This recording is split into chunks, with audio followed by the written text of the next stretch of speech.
representante del Ministerio de Salud. Ella va a presentar el día de hoy el tema de actualización en las normas, ¿no? Aspectos legales en la certificación de discapacidad.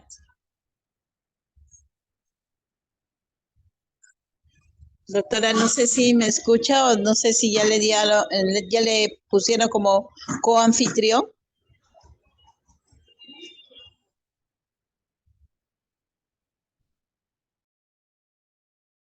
Hola, ¿qué tal? ¿Cómo están? ¿Me escuchan? Sí, sí se la escucha, doctora. Bienvenida. Gracias. Un minuto, por favor. Voy a coordinar acá el equipo. Parece que se ha movido algo. Ya, Sí. ya, doctora, no hay problema.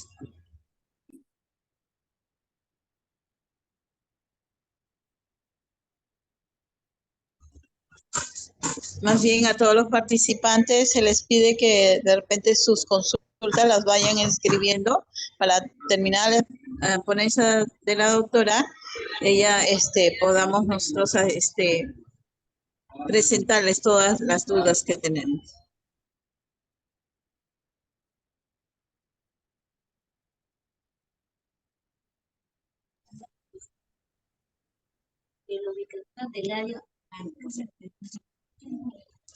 Por eso pide la orgánico.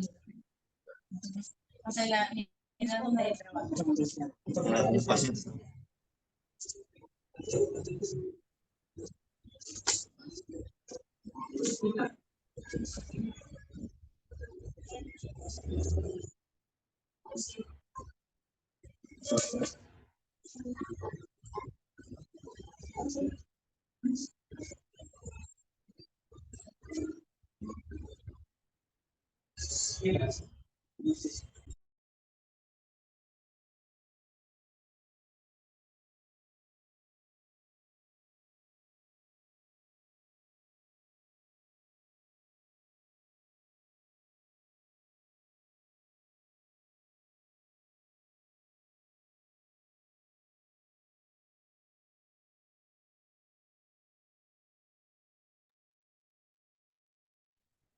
Muy buenas tardes con todos ustedes.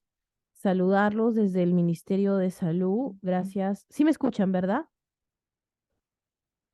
Sí, doctora.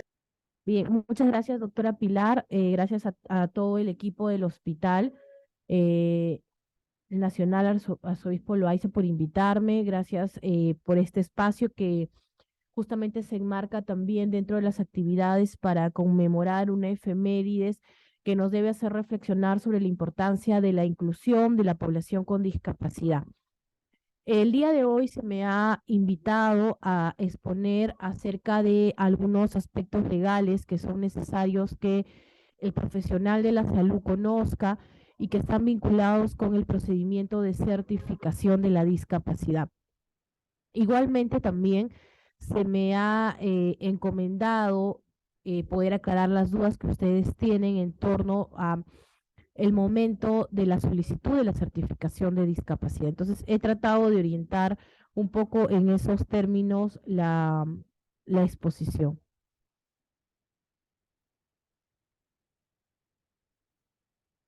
Bien, voy a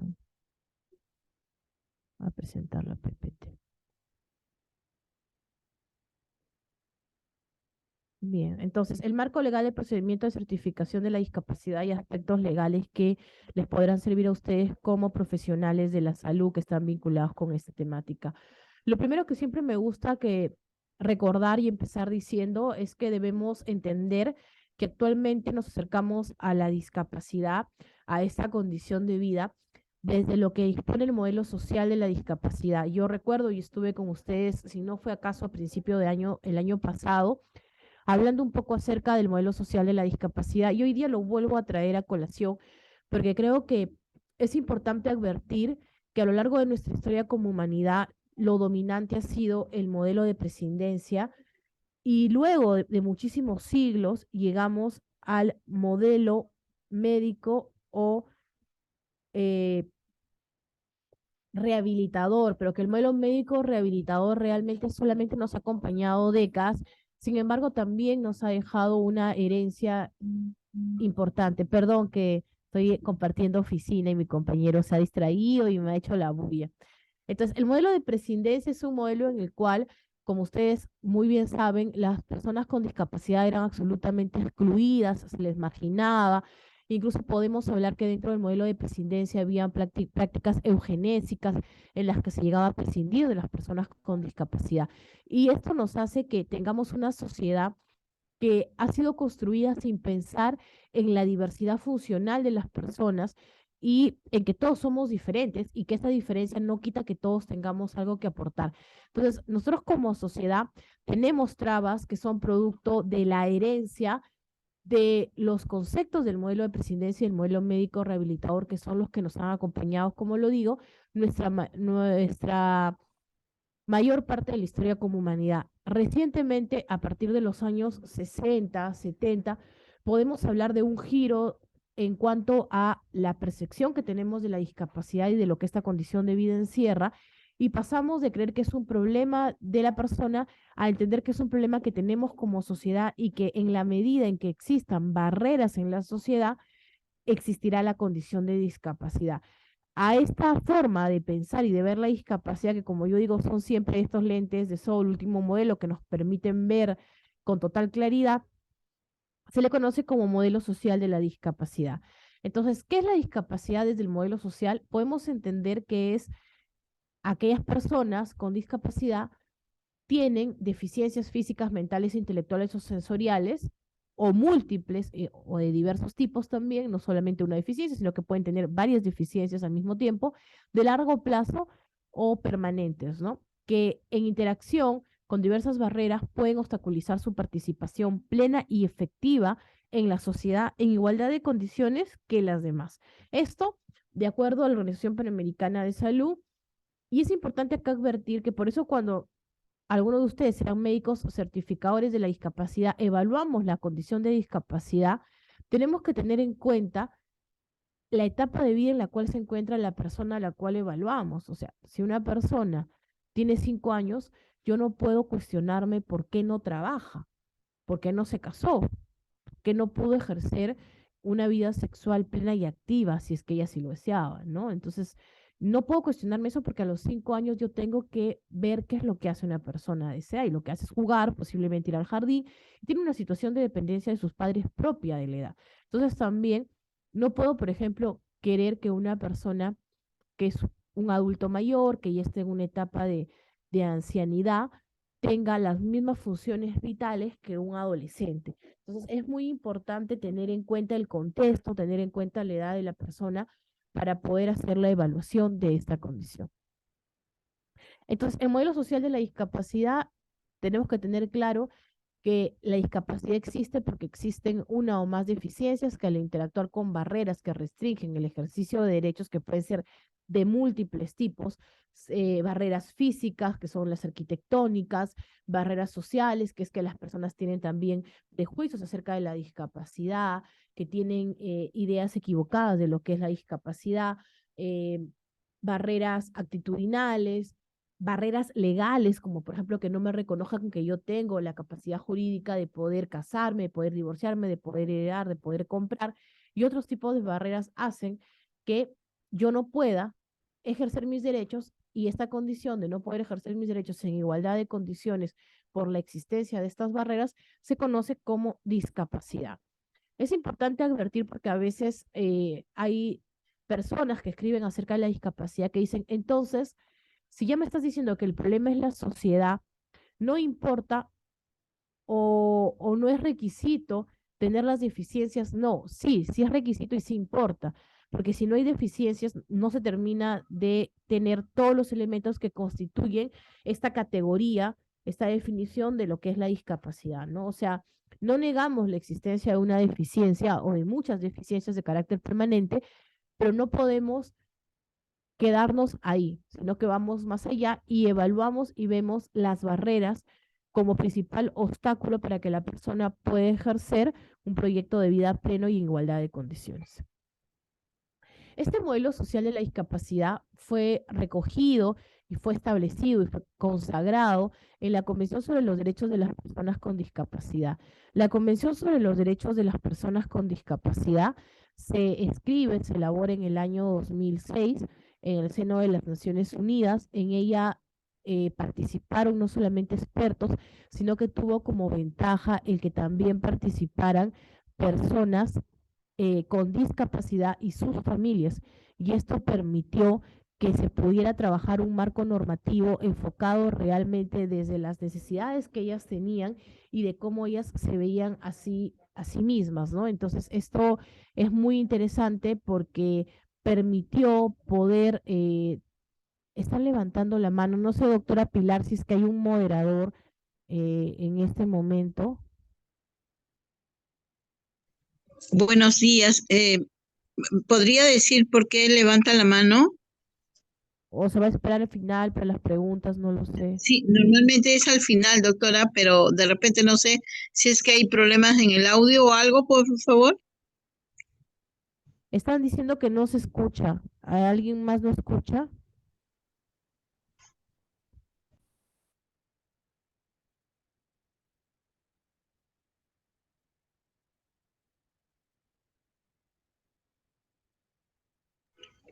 Acá sí se escucha, de repente es problema en la conexión personal. Ah, ya. Entonces, bueno, seguimos a ver. Seguimos entonces. Bien. Eh, a ver, siguen levantando la mano. Debe haber problema en su PC, le dicen. Ya.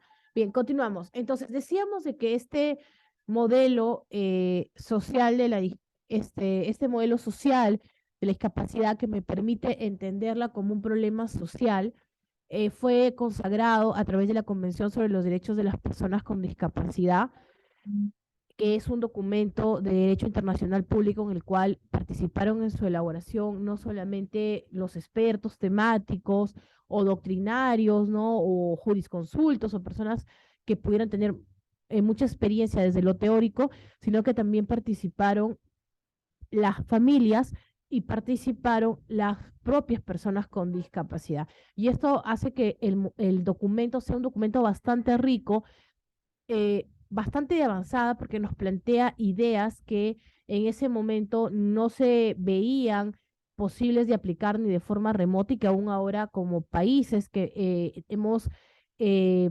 ratificado este documento internacional, también nos cuesta a veces entender o a veces encontrar la forma de aplicar este documento, pero que finalmente, la Convención sobre los Derechos de las Personas con Discapacidad debe ser un faro, ¿no? Que alumbre el camino de los países para lograr el reconocimiento de todas las personas con discapacidad. Es importante advertir que si en algún momento una persona con discapacidad en el territorio nacional sintiera que sus derechos no están siendo protegidos mediante la ley 29973, tiene la posibilidad incluso de ir a foros internacionales, ¿no? Para exigir la observancia en el país de lo que ya dispone la Convención sobre los Derechos de las Personas con Discapacidad, porque esta convención forma parte de nuestra legislación. ¿Por qué? Porque en el año 2007 el Perú suscribe y ratifica la convención y en el año 2008 entra en vigencia. El hecho de que este documento entre en vigencia en el año 2008 nos obliga como país a tener que adecuar nuestros documentos nacionales, nuestra legislación nacional, para poder recoger lo que dice la Convención.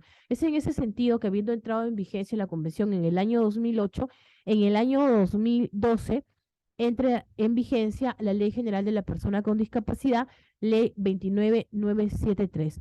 Esta ley es promulgada en el 2012, su reglamento es emitido en el 2014. La ley recoge el modelo social de la discapacidad, consagra, ¿no?, el reconocimiento de los derechos humanos que ya está consagrado en la Convención sobre los Derechos de la Discapacidad, y es una norma que reconoce derechos civiles, políticos, económicos, sociales, culturales, etcétera. Me parece importante acá comentar que muchas veces he escuchado decir, o uno se puede escuchar este cuestionamiento, ¿no? De, ¿y por qué si existe una declaración universal de los derechos humanos se hacía necesario una convención sobre los derechos de las personas con discapacidad? ¿O por qué si existe una constitución política del Perú que reconoce los derechos en igualdad de condiciones de todos los peruanos, resultaba necesario una ley específica como la ley 29973 que reconociera los derechos de las personas con discapacidad? Y esto se da porque la Declaración Universal de los Derechos Humanos, que reconoce derechos como la libertad, la igualdad, etcétera, de todos los seres humanos, no logró hacer que determinados grupos vulnerables puedan gozar de esta libertad, de esta igualdad, etcétera.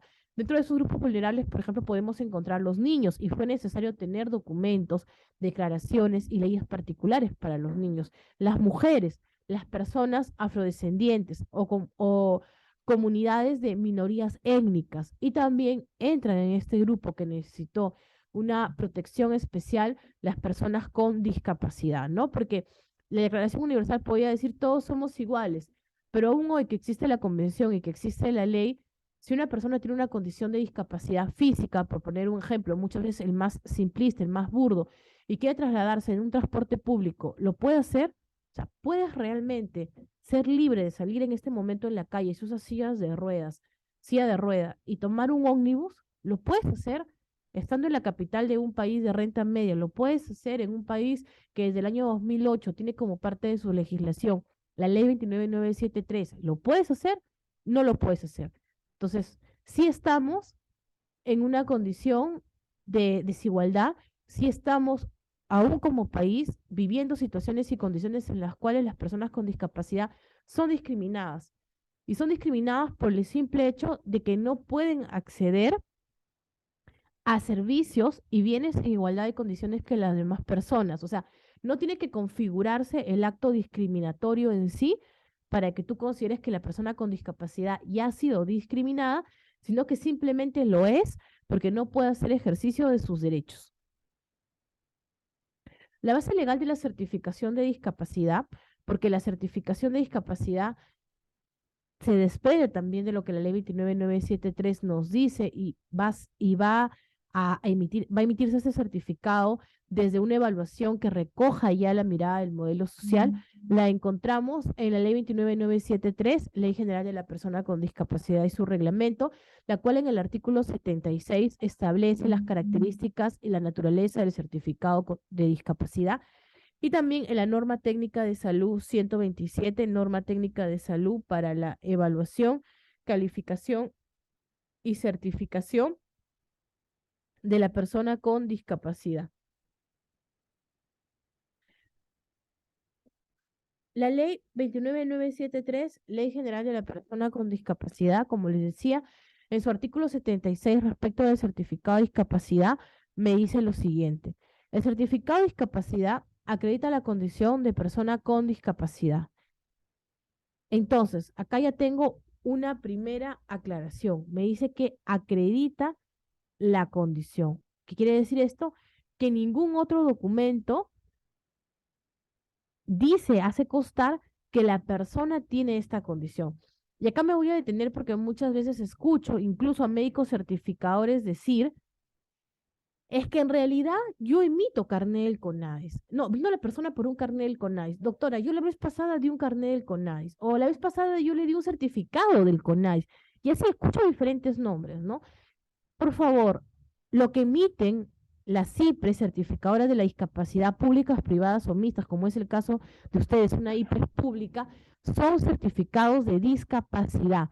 No emiten certificados de CONADIS, no emiten carnés del CONADIS. Bien, lo que emitimos son certificados de discapacidad, que son el único documento, de acuerdo a lo dispuesto en el artículo 76, que acredita la condición de persona con discapacidad. ¿Qué quiere decir esto? Que el carnet no lo acredita. El carnet es la consecuencia de que primero yo acredité esta condición con un certificado de discapacidad. Bien, entonces hay que tener en cuenta ello para no confundirnos en cuál es el documento que emitimos. El documento que emitimos es el certificado de discapacidad, que es el único documento que acredita esta condición. Y es otorgado por médicos certificadores. Volvemos a hacer otra pausa en este artículo. ¿Por qué por médicos? También escucho a veces a grupos de personas con discapacidad, organizaciones sociales que dicen, tenemos una gran brecha de certificación, entonces deberían certificar psicólogos, obstetras, odontólogos, en fin. No pueden, porque la propia Ley General de Salud me establece que los certificados médicos, valga la redundancia, son emitidos por médicos, no son emitidos por otros profesionales. El único profesional que no es el médico que puede emitir un certificado de descanso es el odontólogo, el cirujano dentista, siempre que esté bien, dando un descanso por una práctica, ¿no?, de índole dental que requiere un descanso de la persona que se ha sometido a esta, pero nadie más puede emitir certificados que el médico. Entonces, en ese orden de ideas, hay que entender que solamente los médicos especialistas o generales pueden emitir este tipo de documentos. Ahora, no es cualquier médico, es un médico que está capacitado, por eso dice certificadores. Bien, registrados, tienen un código que se les da cuando han llevado el curso de formación, que son los cursos que organiza el Ministerio de Salud, y que pueden pertenecer a instituciones prestadoras de servicios de salud, a IPRES, públicas, privadas o mixtas a nivel nacional. Cada IAFA va a tener sus propios médicos certificadores. Hay que tener en cuenta esto. ¿Yo puedo ser médico certificador en una IPRES pública y en una IPRES privada a la vez? Sí, sí puedo. Yo por las mañanas trabajo en el Hospital Loaiza y por las tardes trabajo en la Clínica San Pablo, y la clínica certifica. Y me van a decir, sí, pero más abajo dice que esto es gratuito. Bien, es gratuito para la persona, pero alguien tiene que pagarlo. ¿Quién lo paga? Lo paga la IAFA. Y si la persona no está inscrita a una IAFA, ¿quién lo paga? Paga la persona. No pagará el documento en sí, que es un documento, una hoja, ¿no?, que es la consecuencia de la evaluación, pero tendrá que pagar por la evaluación y por los procedimientos médicos que muchas veces son necesarios realizar para poder hacer la emisión, ¿no?, de el certificado. Entonces, eso es lo que hay que tener en cuenta. También otra cosa que hay que tener en cuenta que nos dice este artículo 76 es en el punto 76.2, que dice, la certificación es inmediata en los casos de deficiencia evidente o congénita una vez constatada la discapacidad. Y esta parte a mí me gusta que sí la internalicemos, porque muchas veces escucho a muchos profesionales decir, yo tengo problemas porque vienen los papás o viene el encargado de la OMAPEC y quieren que uno entregue el certificado de discapacidad al día siguiente que la persona lo ha solicitado. Y esto no puede ser así o no va a ser así siempre, porque el certificado de discapacidad, para poder ser emitido, primero el médico que está realizando la evaluación tiene que haber hecho una constatación de que la persona tiene esta condición. Y para hacer la constatación posiblemente va a requerir interconsultas, va a requerir exámenes auxiliares, va a requerir pruebas de laboratorio, etcétera. Entonces, es importante tener en cuenta esto para evitar cualquier tipo de inconveniente, ¿no? Y para poder orientar al ciudadano, para que cuando el ciudadano venga, uno le explique y le diga, mire señor, la propia ley, que es un documento que tiene un valor, que está por encima de mi propia norma técnica de salud, como sector salud, que me indica el procedimiento para certificar la discapacidad, me indica ya en el punto 76.2 que la certificación no siempre es inmediata, que solo es inmediata en el caso de deficiencia evidente o congénita, ¿no? Entonces, hay que tener en cuenta eso. Por otro lado, el artículo 76.3 me habla de que la calificación que realice el médico certificador, ¿no?, tendrá en cuenta la limitación en la actividad y la restricción en la participación. Esto tuvieron una exposición antes con la doctora Sandra Esparza, vi el programa, y ella les debe haber explicado en qué consiste esto, y es importante advertir que justamente como hay que evaluar y calificar estos aspectos, las personas llevan una formación y una capacitación que les permite, ¿no?, en su práctica profesional poder hacer este tipo de evaluación. Luego también el artículo 76.4 nos habla de las BICAP, que son las brigadas itinerantes calificadoras de la discapacidad, que es importante advertir que no son campañas de certificación, porque las campañas de certificación no existen. Actualmente hay gente que aún dicen en gobiernos locales o regionales, estamos haciendo una campaña de certificación, pero eso no es una campaña de certificación, es normalmente una demanda organizada. ¿Por qué no puede haber una campaña de certificación como si fuera una campaña médica de toma de presión, de toma de hemoglobina? Porque la certificación requiere un procedimiento previo en el transcurso de la evaluación. Entonces, no es algo que se va a lograr en un solo momento o en un acto inmediato, casi nunca. Entonces, hay que tener en cuenta eso, ¿no? Entonces, la VICAP son una forma también de responder desde la sede central las necesidades que pudieran tener las regiones o gobiernos locales, básicamente por la falta de especialistas que se da cuando previamente ya la autoridad local de salud ha identificado la necesidad que se tiene de certificar determinados tipos de patología y en base a eso es que se hace el desplazamiento de profesionales. El Ministerio de Salud es el obligado, de acuerdo al artículo 76.5, de brindar información sobre la emisión de los certificados de discapacidad en las entidades que lo soliciten, a fin de verificar su autenticidad. Con esta observancia, con estricta observancia de lo dispuesto en la ley 29733, Ley de Protección de Datos Personales. Quiero advertir, quizás algunos lo sepan, otros no, cómo se organiza el Ministerio de Salud y posiblemente la doctora Sandra ya lo ha mencionado en torno a la certificación de discapacidad. Cuando los médicos emiten el certificado de discapacidad, los médicos registran el certificado, la información, en un aplicativo en línea que es el aplicativo MINSA HISDiscount Web.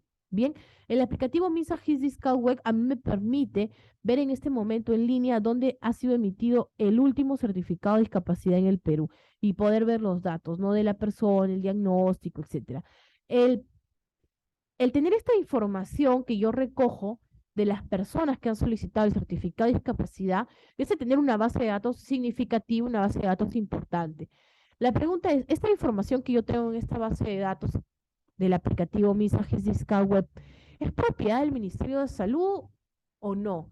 Bien, la respuesta es que nosotros no somos propietarios de esta información, somos administradores de la información, porque la información es propiedad del titular de la misma. O sea, María Alejandra Zabaleta Orazo, que soy yo soy propietaria de mi nombre y de mi información, de mis datos personales. Cuando yo lo entrego a otra institución pública, esa institución pública lo administra. Y como lo administra, tiene que tener mucho cuidado con el uso que le dé a la misma. Entonces, nosotros como Ministerio de Salud, sede central, somos el ente, el organismo administrador de la información consignada en el aplicativo Minsa HISDiscap Web. Bien, entonces eso es importante tener en cuenta. ¿Por qué? Porque muchas veces, a veces a los hospitales, a veces a las regiones, les piden información de las personas con discapacidad, otras instituciones u otras personas, y creen que como esta información es solicitada al amparo, ¿no? del acceso a la información pública, debe ser compartida y hay que tener en cuenta que hay información que no puede ser compartida y que en todo caso ustedes que forman parte del Ministerio de Salud y que también trabajan con esta información no la podrían compartir si previamente el propio Ministerio de Salud como administrador de esta base de datos no les ha dado autorización. O tendría que ser el Ministerio de Salud quien evalúe las solicitudes de información y definir a quién le comparte la data y a quién no. La norma técnica de salud, norma técnica 127, recoge lo que ya nos dice la ley 29973 en el artículo 76 y nos habla pues a que está el formato, el certificado de discapacidad. Nos dice que este es un documento médico legal, ¿no? Es médico legal porque origina efectos jurídicos, va a cambiar la realidad de la persona que lo posee, porque va a poder exigir que se le den determinadas concesiones, determinados derechos que han sido creados justamente, como ya les decía, porque este grupo vulnerable no bastaba con que esté la Constitución, no bastaba con que esté la Declaración Universal de los Derechos Humanos, sino que seguía y sigue siendo víctima de exclusión. Entonces, una vez que la persona tenga este certificado, va a poder exigir el respeto y el cumplimiento de determinados derechos que personas que no tienen este documento no lo pueden exigir. Y es otorgado, como ya sabemos, por IPs públicas privadas o mixtas, ¿no? Dentro de ello está el Ministerio de Salud, Ministerio de Defensa, Ministerio del Interior, Seguro Social de Salud, Salud INPE y privados autorizados, ¿no? Las características del certificado de discapacidad en líneas generales y en base a su naturaleza ya descrita en el artículo 76 de la ley 29973 es que es un derecho, o sea, cualquier persona que así lo crea puede solicitar el certificado de discapacidad. O sea, no le podemos negar a una persona el derecho a solicitar el certificado de discapacidad. Ahora, que Yuriko solicite el certificado de discapacidad no quiere decir que la doctora Pilar va a tener que emitir un certificado en favor de Yuriko, porque puede ser que Yuriko tiene una deficiencia, por ejemplo, tiene una pérdida funcional, ha perdido 2 dedos de la mano izquierda, el anular y el pulgar, pero la pérdida de estos 2 dedos en la mano izquierda no hace que haya perdido la funcionalidad en sí, en su día a día, ni haya restringido su participación y su actividad. Entonces, aunque tiene una deficiencia, no tiene una condición de discapacidad. Bien, entonces es importante tener en cuenta que no siempre cuando una persona me pide un certificado de discapacidad, yo le voy a entregar un certificado de discapacidad porque en el certificado de discapacidad no hay la opción de colocar persona sin discapacidad, ¿no? Automáticamente que yo emito un certificado, yo estoy consignándole a la persona que tiene una discapacidad leve, moderada o severa. No, no existe otra opción. Entonces, una buena estrategia que aunque no esté en la norma técnica de salud, se puede tomar por fines prácticos, es que hay personas que te dicen, pero usted me tiene que entregar algo, usted me tiene que dar algo, es emitir un documento simple, ¿no? Un oficio, una respuesta del hospital en el cual yo le digo que en razón de la evaluación la persona puntúa con tal y en tal sentido pues no tiene una discapacidad ni siquiera leve, ¿no? Luego también hay que advertir que la solicitud es voluntaria, bien, es voluntaria, entonces no puede venir un tercero, tipo la empresa, por ejemplo, del lugar donde trabaja una persona, a pedir el certificado por ella, porque esto es algo que la propia persona tiene que sentir que lo necesita, que lo requiere, que le va a servir. Y esto es importante porque, eh, perdón, un minuto. Un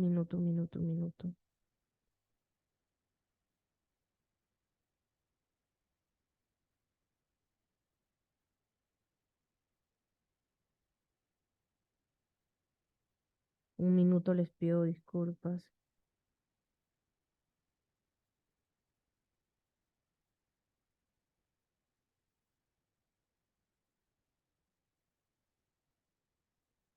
Bien, entonces,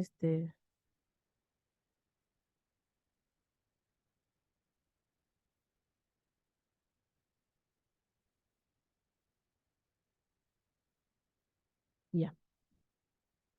Bien, disculpen que estamos en un trámite, disculpen.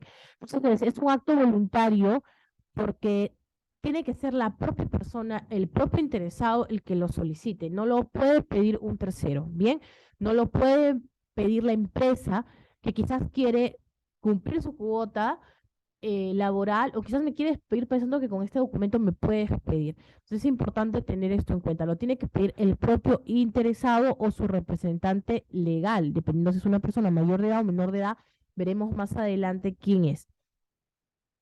Y esto es voluntario porque muchas personas pueden a veces sentirse mal de tener un certificado de discapacidad o creer que ya lo tengo y voy a ser discriminada. Entonces hay que tener mucho cuidado ahí. Luego también el certificado de discapacidad, al momento de la emisión, tenemos que tener en cuenta que la emisión es un acto administrativo. Esto quiere decir que es un proceso que tiene pasos, es un proceso que se basa en la ley del procedimiento administrativo general y que cuando llegamos a la etapa final de este proceso en el cual la persona obtiene este documento, de acuerdo a lo dispuesto en la ley del procedimiento administrativo general, tienen que haber una etapa en la cual se pueda dar una revisión de este documento. No porque pensemos que la persona está haciéndolo mal a propósito, porque es un ineficiente, porque es un corrupto, no, sino porque en la administración pública, quienes hacen la administración pública somos las personas, son ustedes, soy yo, somos todos nosotros. Pueden haber errores porque somos seres humanos y errar es humano. Entonces, es muy importante garantizar el proceso de revisión de los documentos en los actos administrativos. Y con ese fin es que existe, la norma técnica de salud lo reconoce, el proceso de reclamo y el proceso dirimente. La persona que no esté de acuerdo con lo que dice mi diagnóstico, con lo que dice el certificado de discapacidad, puede iniciar un proceso de reclamo o un proceso dirimente. Primero es el proceso de reclamo, que es ante la misma instancia y que la persona tiene 15 días hábiles desde que recibe el certificado para poder hacer el proceso de reclamo, y la IPRES certificadora tendrá un plazo de 30 días hábiles para contestar, y luego, si la persona no está de acuerdo con lo que le responden tras el proceso de reclamo, tiene 15 días hábiles desde que recibe el documento para iniciar un proceso dirimente, ya no ante la misma institución, sino ante el Instituto Nacional de Rehabilitación, ante el INR. El INR tendrá 30 días también para emitir un fallo, pero como es posible que requiera pruebas auxiliares, nuevos exámenes diagnósticos, etcétera, podrá pedir una ampliación del plazo para emitir respuesta. Ahora, otra característica del certificado de discapacidad es que genera efectos jurídicos, o sea, se van a dar consecuencias, como les decía, en razón de que la persona tiene el certificado de discapacidad. Por ejemplo, yo tengo mi certificado de discapacidad y voy a poder cobrar una pensión no contributiva del programa Contigo. Se generó un efecto jurídico, me volví un beneficiario de un programa social y así podría nombrar diferentes efectos jurídicos. Otra característica es que el certificado de discapacidad es impersonal en razón del destinatario. Esto quiere decir que cuando nosotros lo entregamos, ¿no? Si tiene una persona a la cual le entregamos, pero no sabemos a dónde va a llevar la persona este documento.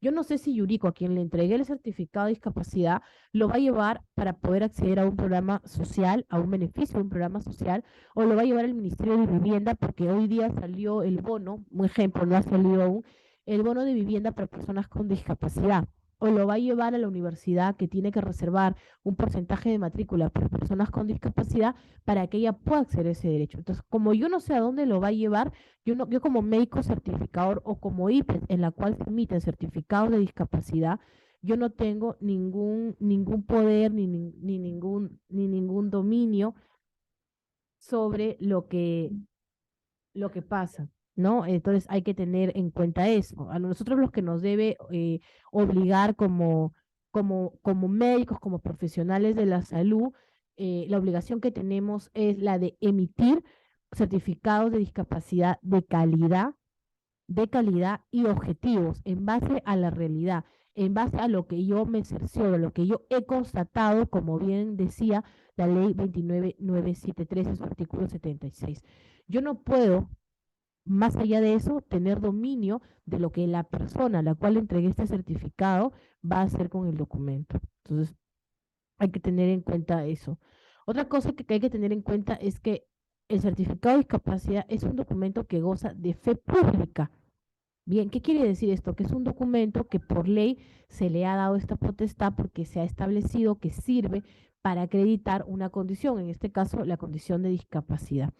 ¿Qué quiere decir la fe pública? ¿Qué es la fe pública? La fe pública es un bien jurídico, bien, o sea, hagamos de cuenta que es como un carro, es algo que tiene un valor, que es importante, es un bien jurídico y se expresa como la aceptación de la autenticidad que brinda una comunidad, en este caso por ley se le brinda esa aceptación de que el documento es auténtico a los documentos y certificaciones oficiales, es el caso del certificado de discapacidad, y surge del valor que la ley le da a la forma, naturaleza y contenido del instrumento o actos. Por eso es que el propio certificado de discapacidad se da en razón de una ley, de la ley 29973, la que dice que ésta acredita una condición de discapacidad. Y esto hace que cuando la persona se acerca con el certificado de discapacidad a cualquier institución para solicitar un derecho, cuando Victoria, cuando José se acercan a pedir su pensión no contributiva al programa Contigo, no le piden que lleve toda la historia clínica, porque ya no es necesario, porque basta el certificado de discapacidad en sí mismo para asegurar frente a los terceros que la persona tiene esta condición. ¿Cuáles son los delitos contra la fe pública? Y esto es importante que tengamos en cuenta, porque en esta parte de las exposiciones a mí me gusta decir siempre lo que creo que sale en la película de Spider-Man, que un gran poder demanda una gran responsabilidad. Y es verdad, porque el médico certificador se convierte en una persona que tiene el poder de decirle a otros, esta persona tiene esta condición de discapacidad, tiene esta condición y por ende tiene que tener tal y tal derecho. Pero al tener este gran poder que es el decir que estas personas tienen esta condición, también tienes una gran responsabilidad, y es que debes ser objetivo, y es que el certificado debe reflejar la verdad. Y esta gran responsabilidad hace que el médico certificador no puede incurrir en delitos contra la fe pública. Y si el médico certificador incurre en delitos contra la fe pública, tiene que tener cuidado, mucho cuidado, y tiene que, que tener en cuenta que estos son delitos que han sido establecidos en el Código Penal, ¿no? Y va a tener sanciones, incluso podría llegar a tener pena privativa de libertad. Entonces, los delitos contra la fe pública son la falsificación de documentos, que incluye la supresión, destrucción o ocultamiento de los mismos, la falsedad ideológica, entre otros, que están en el artículo 427 del Código Penal, la falsificación de sellos, timbres y marcas oficiales, como las estampillas, ¿no? Que están en el artículo 428, y la falsedad genérica o alteración de la verdad en su forma básica y agravada, que está en el artículo 429 del Código Penal. ¿Cómo se sancionan los delitos contra la fe pública? Los delitos contra la fe pública se sancionan con pena privativa de la libertad de entre 2 y 10 años, más 30 o 90 días multa en caso sea un documento o registro público, ¿no? Que en este caso es el caso del certificado eh, de discapacidad. Es un documento privado, la pena será entre 2 y 4 años con 180 o 365 días multa. O sea, en el caso de los médicos certificadores, si es que acaso se adultera el certificado de discapacidad, la pena será mayor que en el caso de un documento privado. Hay que advertir además que aquí estamos hablando de la pena establecida en el Código Penal, pero eso no quita o no exonera que va a haber una sanción, por ejemplo, en el ámbito de lo profesional, ¿no? Del gremio médico. ¿Por qué? Porque el colegio médico también tiene un código, el colegio médico tiene eh, un código profesional que establece medidas para las buenas prácticas deontológicas, morales, y que si un médico incurre, ¿no?, en una falta, también será sancionado y puede ser incluso suspendido de la actividad médica. Tampoco esto libera al profesional médico del procedimiento administrativo que le va a iniciar la entidad, ¿no?, a la cual pertenece, y tampoco liberaría del procedimiento de reparación que le pudiera abrir alguna institución pública que, por ejemplo, otorgó dinero a la persona porque la persona presentó un certificado de discapacidad falso, ¿no? Las consecuencias de obtener un certificado de discapacidad, o sea, ¿qué pasa cuando la persona obtiene un certificado de discapacidad? Es que se convierte en titular de los derechos de la ley 29973, ley que ya hemos descrito un poco, que fue dada en el 2012, que fue reglamentada en el año 2014. Bien, y también se convierte en titular de los derechos reconocidos en la Convención sobre los Derechos de las Personas con Discapacidad, porque como bien les dije, ¿no? Si la ley acaso en algún punto se quedó pobre cuando recogió lo dispuesto en la Convención, las personas podríamos sentirnos protegidas por este paraguas que termina siendo la Convención sobre los Derechos de las Personas con Discapacidad.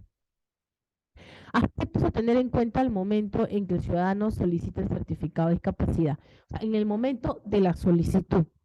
Cuando es mayor de edad, hay que tener en cuenta que la persona mayor de edad ya tiene reconocida la capacidad jurídica, porque muchas veces dicen, pero si es mayor de edad y tiene discapacidad, tiene que venir obligatoriamente con su curador. La curatela ya no existe en el caso de las personas con discapacidad, la curatela desapareció.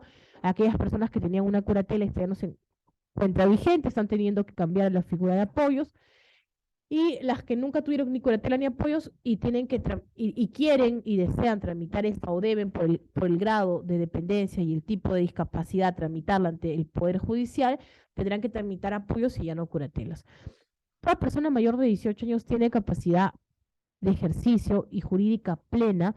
Esto incluye a todas las personas con discapacidad, independientemente del tipo, independientemente del grado. Entonces es importante que lo tengamos en cuenta, porque a veces dicen, no, la persona con retardo mental no debería tener capacidad jurídica. Bien, yo quiero aclarar, y esto ya para ir como zanjando un poco, porque a veces entramos en la controversia filosófica, ¿no? O nos metemos ahí, ¿por qué, no? No sé el por qué, voy a hacer práctica, porque yo no escribí esa norma, yo no lo hice. Entonces, a veces cuando yo capacito en esto, a mí me cuestionan y me dicen, pero ¿por qué tú me estás diciendo lo que tú me... Bien, En este caso, yo solo soy el mensajero de algo que ha sido establecido así en el Código Civil. El Código Civil se modificó y se estableció que las personas con discapacidad mayores de edad tienen capacidad jurídica. Punto aparte es que me preguntes si estoy de acuerdo o no en que tengan capacidad jurídica. También estoy de acuerdo porque pienso que era incorrecto limitar sus derechos. Si no estuviera de acuerdo con eso, no debería trabajar en discapacidad, porque si no estoy de acuerdo con eso, yo es porque no he terminado de entender lo que es el modelo social de la discapacidad. No hay otra forma de verlo. Entonces, si yo tengo una mirada de la condición de discapacidad desde el modelo social de la discapacidad, yo entiendo que está bien que las personas con discapacidad tengan reconocido el ejercicio de su capacidad jurídica y el ejercicio de su capacidad de ejercicio. Esto no quita y no me ciega a ver que hay personas que no pueden ejercer su capacidad y que en esos casos sí, y el legislador lo ha puesto, se tendrá que recurrir a la designación de apoyos obligatorios, que esto no es igual a la curatela, es diferente, ahora vamos a ver en qué se diferencian. Pero que también es importante advertir, tampoco me voy a cegar en eso, que somos un país cuyo cambio en el Código Civil de reconocimiento de la capacidad jurídica es joven. Entonces, vamos ahí un poco a error aprendizaje, ¿no? Mejorando los lineamientos, mejorando los manuales que nos permiten implementar este sistema de apoyos y salvaguardas. Porque no basta con decir que tú tienes capacidad jurídica como persona con discapacidad. O sea, ok, yo eliminé la curatela y todas las personas con discapacidad tienen capacidad jurídica. Bien, somos libres, ¿no? De decir que somos mayores de edad. ¿Funciona así? No, no funciona así, porque tienes limitaciones, tienes deficiencias. Entonces, yo como Estado tengo que garantizar que te voy a dar un soporte, que en este caso es el sistema de apoyos y salvaguardias, para que tú puedas ejercer esta capacidad jurídica que yo te he dado, pero si también perjudicarte. ¿No? Porque puede ser que yo me dispare los pies al tener capacidad jurídica, o sea, que yo venda a un solo una propiedad que vale 1 millón, porque yo quise, porque se me ocurrió, porque no tuve el poder de comprenderlo. Entonces, el Estado peruano tiene la obligación que al mismo tiempo que me reconoce este derecho, me brinda un soporte que es el soporte del sistema de apoyos y salvaguardias para poder garantizar que yo pueda ejercer esta capacidad jurídica. Pero obviamente es un sistema, es un soporte que está en construcción, que es perfectible, que es mejorable y que yo creo que en los próximos años se irá adecuando y también nos iremos adecuando nosotros como personas, usuarias, operadoras, de temas ligados a la discapacidad, a que esto ya está normado y que tendremos que difundirlo y que también procesarlo, ¿no? La capacidad jurídica, en aquí todas las personas tenemos capacidad de ejercicio, incluso los niños, pero no todos tenemos capacidad jurídica, porque la capacidad jurídica se da con la mayoría de edad, en el caso de los menores de edad se adquiere cuando te casas, para algunos actos, no para todos. La capacidad jurídica es la actitud de un individuo para asumir derechos y obligaciones por sí mismo. O sea, yo, María Alejandra, decidí que me voy a comprar un carro que me quede endeudada 10 años y 10 años tendré que pagar el carro. Yo, María Alejandra, decidí que me quería casar aunque mañana me quiera matar con la persona, yo lo decidí y asumo las consecuencias. Y esas consecuencias que me traen derechos y obligaciones. Me casé. ¿Qué derecho tengo? Tengo derechos, por ejemplo, a tener una sociedad conyugal de bienes. ¿Pero qué obligaciones tengo? Tengo las obligaciones de la fidelidad. No me puedo casar con otra persona tampoco. De vivir bajo un mismo techo. De procurar a la persona con la cual yo me he casado. Entonces, todo acto jurídico que realizamos, la compraventa de un bien, un matrimonio, un divorcio, la adopción, cualquier acto jurídico va a generar consecuencias y estas consecuencias se van a dividir en dos grandes clases, derechos y obligaciones. En algunas circunstancias obtendré derechos, en otras obligaciones, en otras obtendré los dos, derechos y obligaciones. Y actualmente las personas con discapacidad mayores de edad se les ha reconocido que pueden realizar actos jurídicos que generen derechos y obligaciones. Hay un decreto supremo que aprueba y regula el otorgamiento de ajustes razonables y designación de apoyos que se aprobó mediante el decreto supremo número 016-2019, que yo los invito a que lo lean, a que lo repasen, porque muchas veces nos quedamos solamente con, ay, que se modificó el código civil, se modificó tal norma, y no entiendo cómo aplicarla. Yo creo que este decreto sí nos va aterrizando un poco, ya nos va dando las pautas de que es un apoyo, de que es una salvaguardia, de que es una persona de confianza y cómo lo voy a aplicar y cómo lo voy a implementar. Bien, entonces, esta norma tiene por objeto, como les decía, regular los ajustes razonables, la designación de apoyos y la implementación de salvaguardias para garantizar el ejercicio de la capacidad jurídica de la persona con discapacidad. La norma también alcanza a las personas que designan apoyos a futuro. y a las personas con capacidad de ejercicio restringidas conforme el numeral 9 del artículo 44 del Código Civil, según corresponda. A ver, acá aparecieron nuevos términos, apareció ajustes razonables y apareció personas que designan apoyos a futuro. Yo soy una persona con discapacidad, vamos a poner el ejemplo, una persona con un autismo bastante severo, pero entiendo, porque mi coeficiente intelectual está ok, mi capacidad de entendimiento está bien, solamente que tengo algunos problemas sociales, etcétera, pero puedo entender. Y tengo asociado un trastorno de déficit de atención. Yo llego y quiero comprarme una casa.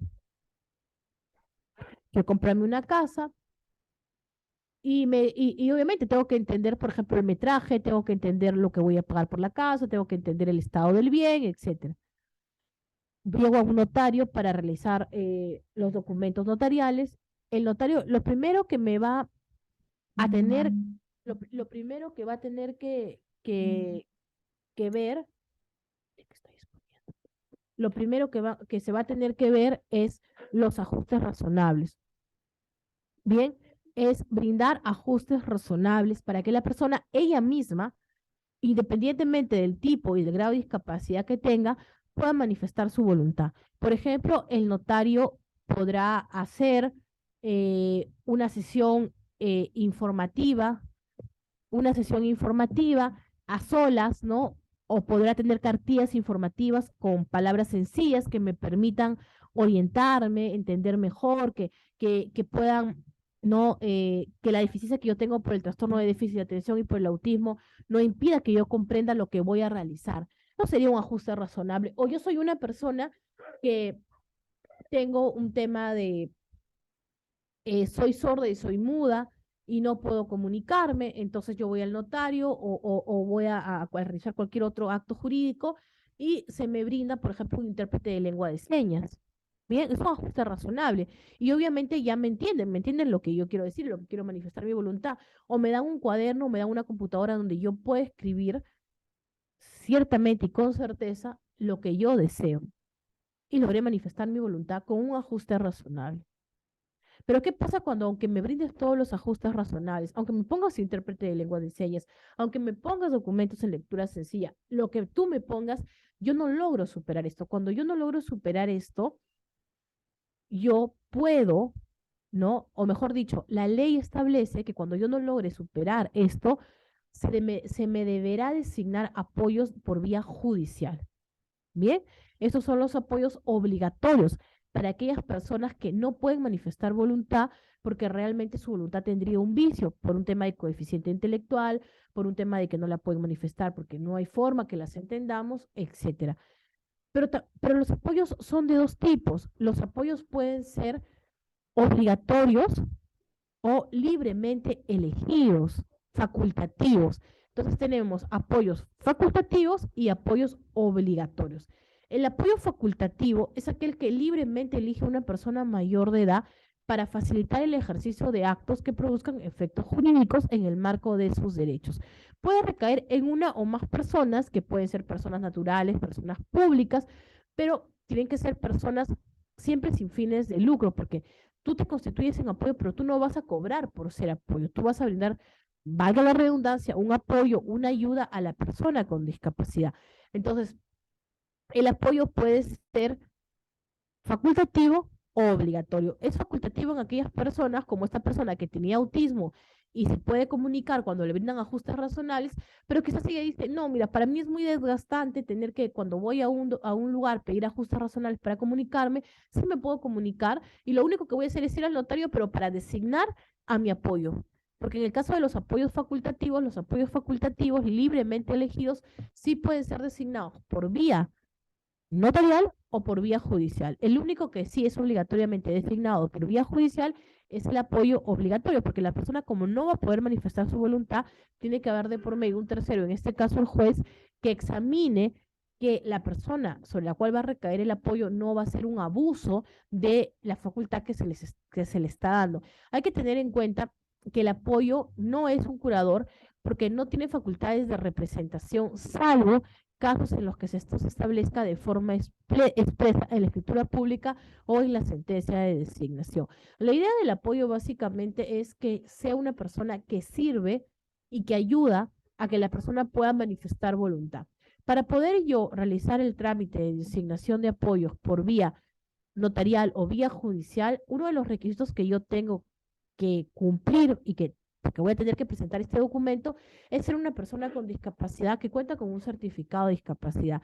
En ese sentido, jugamos entonces al huevo y a la gallina, porque si tú me estás diciendo que en el caso de una persona con discapacidad, por ejemplo, con un retardo mental severo, que realmente su manifestación de voluntad está viciada, yo no puedo aceptar su solicitud de discapacidad si es que es mayor de edad sin que tenga un apoyo porque tiene viciada la voluntad, ¿qué hago? No tiene aún el apoyo y el apoyo no lo tiene porque no tiene el certificado y el certificado no lo tiene porque no tiene el apoyo. Entonces entramos como en un bucle. Ante eso tenemos la salida en aquello que también establece este decreto, el 016, que es la persona de confianza. Bien, la persona de confianza es una persona que sin ser un apoyo designado notarial o judicialmente va a permitir que la persona pueda realizar actos jurídicos y normalmente y por regla general va a ser una persona de su entorno la cual va a participar como persona de confianza. El apoyo facultativo, entonces, o el libremente elegido, ¿no? La persona con discapacidad lo elige libremente, su designación puede hacerse por vía judicial o notarial, como les decía, mientras que el apoyo seccional o obligatorio se otorga cuando la persona no puede manifestar su voluntad, no hay forma que la pueda expresar de forma indubitable y que estemos seguros que lo que dice es lo que quería decir y solo puede ser designado por jueces. Bien, los apoyos, porque mencionamos apoyos y salvaguardias, los apoyos son aquellas personas que van a coadyuvar para que yo pueda manifestar mi voluntad y las salvaguardias son medidas que se dan en el marco de la designación de apoyos para que el juez esté seguro de que la persona que ha sido designada como apoyo no va a abusar de la delegación de facultades que se le ha dado. Un ejemplo de una salvaguardia es que, por ejemplo, designen a Yuriko apoyo de María Alejandra por 10 años en los cuales ella se va a encargar de administrar sus bienes, hacer el cobro de su pensión de jubilación, etcétera, llevar a sus controles médicos.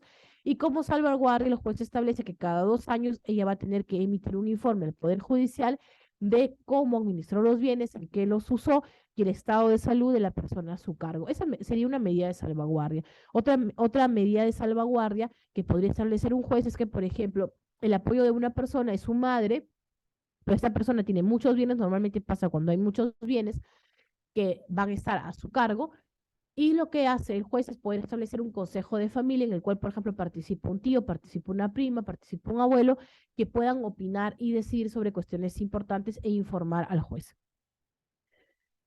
Una persona con discapacidad que puede manifestar su voluntad es aquella persona con discapacidad que independientemente, como les dije, de contar con medidas de accesibilidad o ajustes razonables, pues puede establecer una comunicación, una interacción con el entorno y manifiesta su voluntad.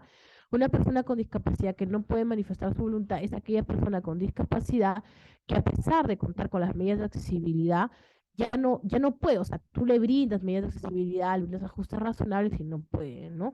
Entonces, también dentro de esta categoría, por ejemplo, de requerir apoyos designados judicialmente, entrarían las personas que están en una situación de coma, que no hay forma que manifiesten voluntad. Hay que tener en cuenta cuando llegan a solicitar los certificados de discapacidad en el caso de menores de edad, lo que es la patria potestad y lo que es la tutela. La patria potestad en el caso de los menores de edad es ejercido por los propios progenitores, o sea, por el padre y la madre, mientras que la tutela se transfiere o se da en aquellos casos, se refieren a aquellos casos de niños que no tienen ni padre ni madre, pero que esta protección es ejercida por terceros, ¿no? Pero no cualquiera puede designar un tutor, o sea, no cualquiera va a decidir quién es un tutor. El tutor puede ser designado, por ejemplo, por la mamá que se va de viaje, ya no va a estar en Perú, ya no puede cuidar al niño y no hay padre, no hay padre. Entonces, la madre, que es la única que tiene la patria potestad, delega el poder de cuidar a su hijo, de responsabilizarse de su hijo a través de la tutela a una tía. O en el caso, por ejemplo, de la abuela y el abuelo, pero para niños que están sujetos a su tutela legítima. porque los abuelos tienen que tener, en el caso que ellos sean los responsables de los niños, una tutela legítima, así se llama, que es designada por un juez. O sea, no basta con ser abuelo o abuela para que yo pueda ir y solicitar que certifiquen a mi nieto, a razón de que el niño puede tener un padre o una madre. Ahora, si un niño está en una situación de abandono, esa situación de abandono tiene que ser declarada, tiene que estar inscrita. No basta decir, "Ah, es que mi vecino está en situación de abandono, entonces yo vengo porque quiero ayudar a mi vecino". Y luego viene el papá o viene la mamá y dice, "¿Por qué certificaste a mi hijo?". Hubo un caso en que una abuelita, que la mamá había fallecido, el niño se criaba con la abuelita, pero no tenía la abuelita ningún documento, no se había tramitado ningún documento que la designara a ella como tutela legítima, solicitó el certificado de discapacidad del menor. Vino el papá de viaje y el papá ha interpuesto un recurso contra el hospital por emitir este documento y contra la abuelita, porque el señor en su concepción, por supuesto, él considera que su hijo tenga un certificado de discapacidad es algo que va a hacer que lo discriminen, es algo que es peyorativo, etcétera. Entonces hay que tener mucho cuidado. En el caso de los menores de edad, yo siempre digo, con los certificados emitidos cuando los que vienen a solicitarlos no son los padres. Y sé que siempre trata uno de buscar la solución. Mis mismos compañeros siempre dicen, pero que entregue una copia. Y yo digo, sí, pero de buenas intenciones está hecho el infierno. Entonces tengamos mucho cuidado porque si no vamos a tener problemas legales. Otro aspecto legal importante a tener en cuenta, porque esto va a salvar a cualquier médico certificador, cualquier persona involucrada en el proceso de la emisión de un certificado de discapacidad, es que la certificación de discapacidad es también un acto médico y como todo acto médico deberá estar inscrito en la historia clínica. La historia clínica es obligatoria de acuerdo a lo dispuesto en el artículo 29 de la ley 26842, Ley General de la Salud. Entonces, no es una cosa que se nos ocurre, no es una cosa que tampoco tenga que estar expresamente en la norma técnica de salud 127, porque se sobreentiende que al ser un acto médico tiene que registrarse en la historia clínica. Aparte tenemos una norma técnica de salud 139 que me establece cómo debe ser la gestión de la historia clínica y que yo creo que es importante que tengamos en cuenta porque hay que custodiar la historia clínica. O sea, luego viene un tema de verificación de autenticidad de un certificado de discapacidad y cómo hago, ¿no? Si no tengo historia clínica. Entonces hay que tener mucho cuidado. Y todo acto médico, como les dije, debe registrarse en la historia clínica. Pero en otro aspecto importante a tener en cuenta es la ley de protección de datos personales. Les decía, nosotros administramos información, pero no somos los propietarios, no somos los dueños. Entonces no la podemos compartir alegremente, así, porque sí, porque esta información no solamente es información personal, sino que son datos sensibles, de acuerdo a lo dispuesto en la ley 29733, ley de protección de datos personales. Y también tendríamos sanciones de no observar lo dispuesto en esta ley. También recordemos siempre que el paciente es un ser humano, porque muchas veces cuando damos un diagnóstico, y también siempre lo digo, ¿no? Cuando el médico certificador emite el certificado de discapacidad, le estás dando, ¿no? La llave del ejercicio eh, de sus derechos, la llave para que pueda ejercer sus derechos, los derechos reconocidos en la ley 29973, pero también en la medida en la que tú le comunicas a la persona que tiene esta condición como una tragedia o como, si bien es cierto, un reto, pero un reto que también hay luces, ¿no? No todo es oscuridad, la persona podrá desarrollar sus potencialidades o quedarse ahí, ¿no?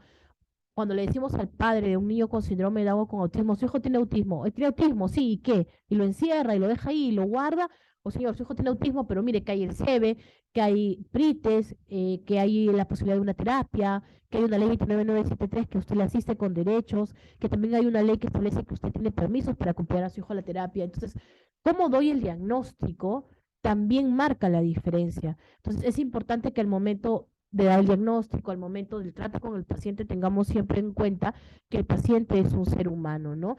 Y que siempre los hospitales, las CIPAS, a brindar un servicio público, además están obligadas a tener en cuenta las normas, las recomendaciones de trato adecuado de la persona con discapacidad. Pueden entrar a la página del CONAIS, ahí hay una guía con recomendaciones sobre el trato adecuado de las personas con discapacidad. No lo he puesto acá, no lo vamos a desarrollar porque nos tomaría más tiempo, pero que es importante tener en cuenta que, por ejemplo, si yo veo una persona que es una persona ciega, que usa un bastón, yo no puedo ir y cogerla sin su permiso, ¿no? Porque la quiero guiar, no lo puedo hacer. Tampoco porque una persona es sorda, puedo ponerme a gritar como loca en la calle, ¿no? Entonces siempre tengo que tener cuidado en cómo me acerco a la persona con discapacidad, velando siempre por el reconocimiento de su dignidad, ¿no? Y siempre tratemos de hacer esta práctica de la empatía con las personas con discapacidad, que si yo no tengo hoy en día la condición de discapacidad, posiblemente la tenga en algún momento o en algún momento de la vida, alguien cercano de mi entorno la va a tener.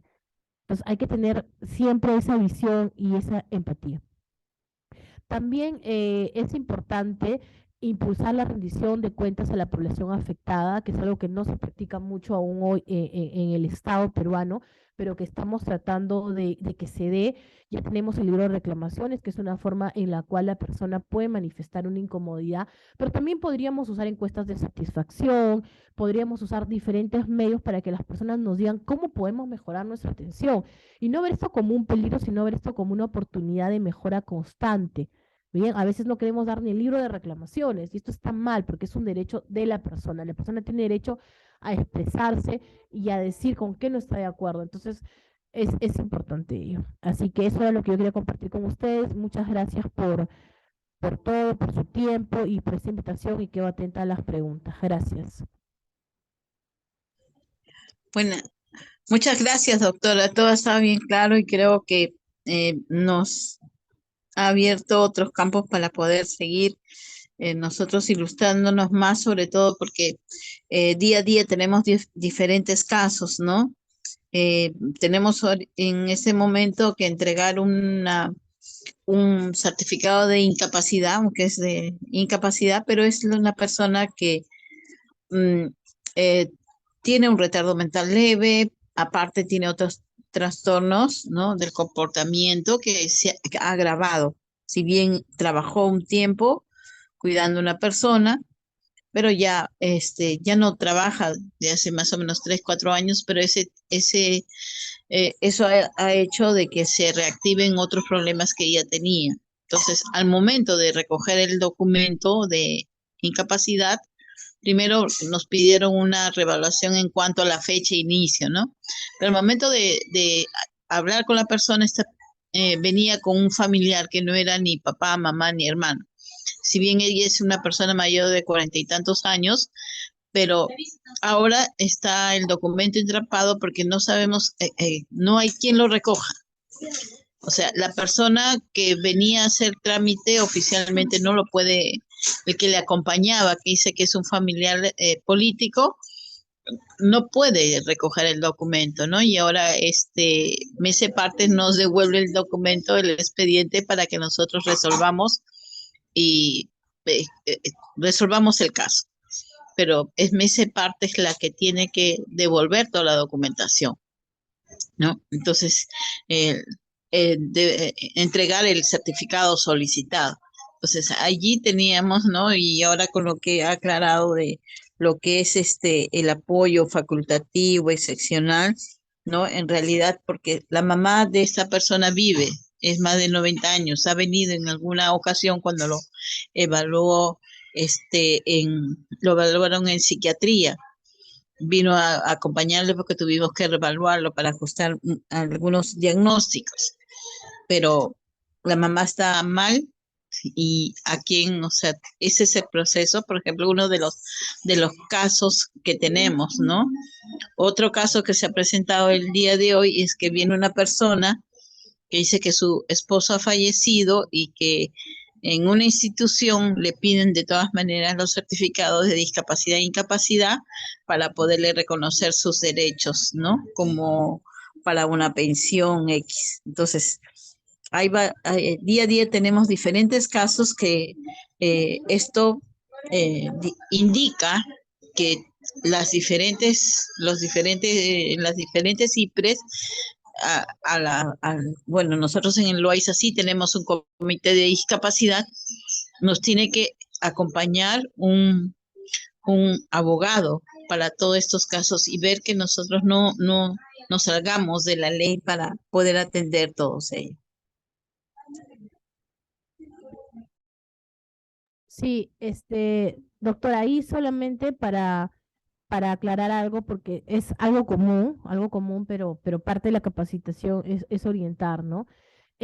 La comisión que ustedes tienen es una comisión médica calificadora de la incapacidad, no es un comité de discapacidad, porque justo acabo de venir también de ICA y hay mucha confusión en los documentos, incluso de los médicos que forman parte de la comisión. Entonces, es importante que podamos tener eso claro, ¿no? El certificado de discapacidad se da en el contexto de las normas que hemos compartido el día de hoy, de la ley 29973, de la norma técnica de salud 127, y el certificado de incapacidad se da en otro contexto. Entonces, tengamos eso bastante diferenciado, bastante en claro para poder evitar también nosotros confundirnos cuando el usuario llegue, porque el usuario muchas veces llega y te muestra sentencias que no, que tú me tienes que emitir este papel porque yo lo necesito, y no. O sea, nosotros emitimos el certificado de discapacidad para los fines establecidos en la ley 29973 y el certificado de incapacidad para un fin previsional, que es el cobro de una pensión, ¿no? Entonces, la doctora Ana Cárdenas ha hecho una pregunta, dice, en el hospital donde laboro no piden solicitud, solo lo realizan con la referencia de su centro de salud, que esto es posible, ¿no? Para, para la certificación. No logro ver toda la pregunta porque se mueve. Sí, o sea, igual, venga con referencia o no, tiene que ser, o sea, yo no le puedo entregar un certificado a un menor de edad, no se lo puedo entregar, tengo que entregárselo a sus padres, me va a tener que firmar, tengo que entregárselo a sus padres o tengo que entregárselo a su tutor legal. Entonces, a mí me preocupa más el caso siempre, yo digo, de menores de edad, porque en el caso de mayores de edad, con esto de la capacidad jurídica plena, incluso aunque la persona no tenga un apoyo, yo podré decir que en reconocimiento de su capacidad jurídica plena, independientemente de su tipo de discapacidad, como el certificado de discapacidad es algo que lo va a beneficiar, yo lo emití. Pero, pero en el caso de menores de edad no puedo, porque el menor siempre tiene que venir con su papá, ¿no? Luego alguien está levantando la mano, la doctora Luby del Carmen.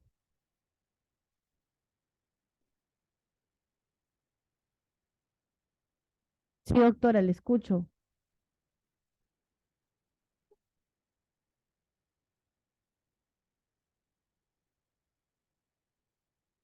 Doctora, creo que Telesalud indicó todas las preguntas por chat, porque los inicialmente que levantaban la mano eran, bueno, intrusos indebidos. Por Sí, eso sí, vi. quedaron de, sí, Es que no si hay lo puede preguntas escribir. no hay preguntas ahorita en el chat. eh, en realidad no las hay. Ya, Telesalud me dice buenas tardes. Mm. Bien, igual, o sea, como les decía, siempre tengamos cuidado que la persona, independientemente, no solamente para la solicitud del certificado de discapacidad, sino también para la solicitud del certificado de incapacidad, que es el que emiten las comisiones médicas calificadoras de incapacidad, la persona tiene que poder manifestar voluntad. Y si yo veo que por la deficiencia que tiene su voluntad está viciada o no la puede manifestar, tiene que tener a alguien que se constituya en su apoyo.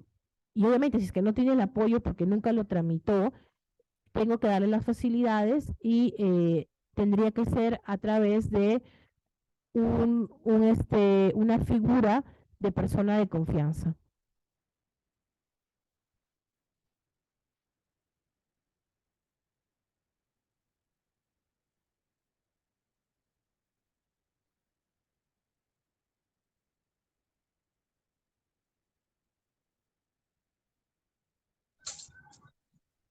Doctora, yo creo que la gente está hipoglucémica, Ya.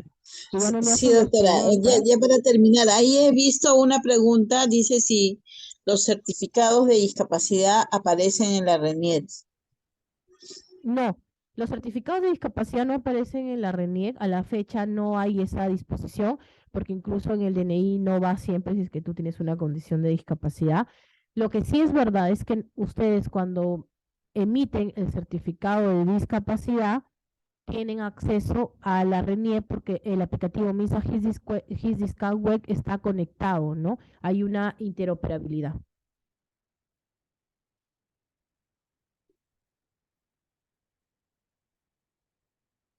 pero no están en la RENIEC.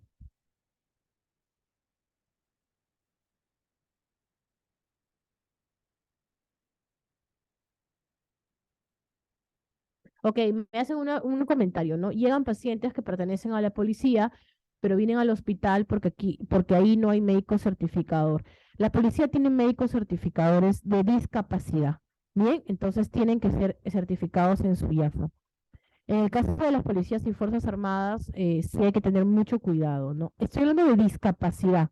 Tengamos en cuenta, esta exposición no es de incapacidad, no quiero ahondar en ello, doctora, lo dejaría para otro día, porque podríamos confundir términos. En el caso de pacientes que solicitan certificado de discapacidad de la policía, yo les diría que contesten que tiene que ser certificado en su IAFA, porque sí tienen médicos certificadores de discapacidad. Y si no, tendrá que contratar médicos que tengan esa formación en la policía, porque su IAFA está obligada. Doctora, hay otras dos preguntas.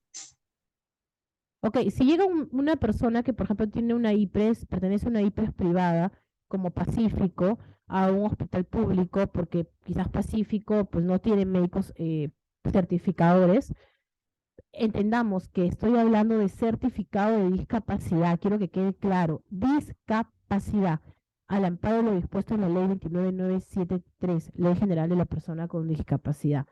Bien, si llega una persona que tiene este tipo de documento, perdón, de seguro, la atiendo, le cobro según el tarifario del SIS, las evaluaciones, las pruebas auxiliares y emito el certificado de discapacidad.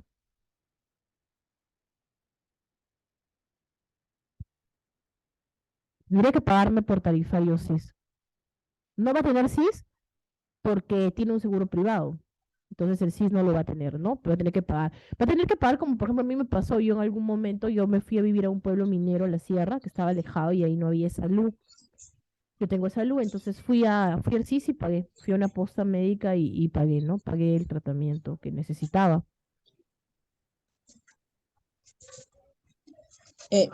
Doctora, hay dos preguntas más. Una de ellas dice, ¿podría aclarar quién solicita el certificado de discapacidad en caso de retardo mental severo?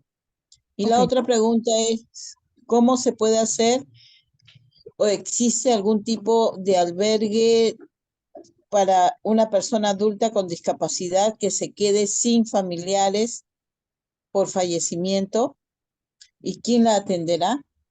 ok, bien, doctora. Respecto a la primera pregunta, si una persona tiene retardo mental severo, si es que es menor de edad, el certificado tiene que ser solicitado por sus padres o por su tutor legal. Ya tenemos claro esto en los menores de edad. Y si es que es mayor de edad, tiene que ser solicitado por eh, el apoyo que ya pudiera tener, porque quizás antes tuvo curador y ahora tiene apoyo y eso ya no necesita certificado del trámite. Y como posiblemente no tenga apoyo designado, va a tener que participar la conocida como persona de confianza, que es un tercero que no va a tener un documento de designación notarial o judicial, pero que se acerca como parte del entorno cercano de la persona, ¿no? Y va a firmar en la solicitud, va a colocar eso, que es una persona, un tercero, ¿no? De confianza que está solicitando.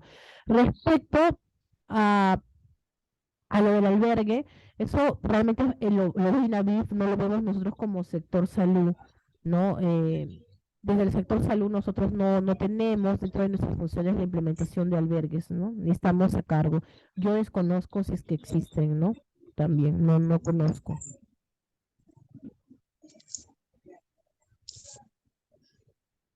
Eh, Creo, doctora, no hay más preguntas. Sí, justamente lo del el modelo que nos hicieron llegar de persona de confianza se está aplicando, Qué ¿no? bueno. Solamente que hay veces tenemos las dudas, ¿no? O sea, para prevención, y ya hemos tenido la justificación por qué lo hicimos, ¿no?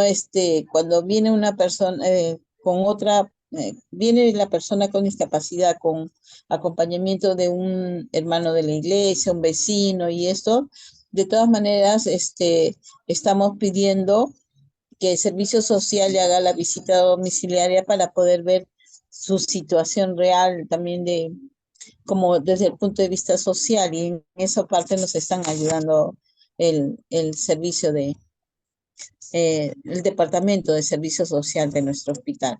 Aquellos que vienen sin ningún familiar y ya ellos tratan también de orientarlos, ¿no? O en algunos casos hemos tenido que ellos han identificado un familiar, ¿no? Por la condición socioeconómica que vive esta persona, ¿no?